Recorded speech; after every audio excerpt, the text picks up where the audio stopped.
Dakwaan Anwar salah guna jentera awam menjelang pilihan raya tidak tepat disalaherti segelintir pihak. Demikian kritikan dilontarkan seorang pemerhati berhubung kenyataan Ketua Penerangan Parti Wawasan Negara Wan Ahmad Faizal Wan Ahmad Kamal mendakwa Datuk Seri Anwar Ibrahim menggunakan jentera kerajaan untuk kempen pilihan raya sebagai tidak berasas sama sekali.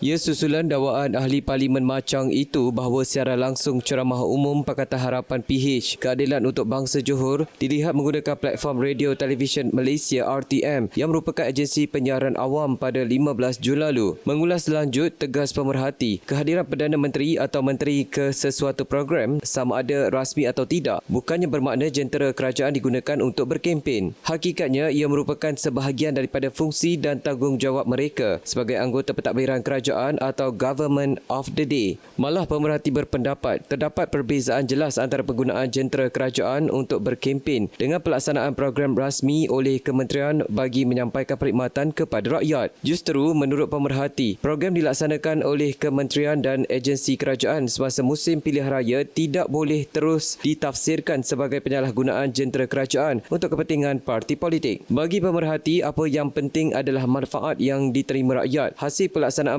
program tersebut dan bukan semata-mata persepsi bahawa setiap aktiviti kerajaan menjelang pilihan raya mesti dianggap sebagai kempen politik tersirat.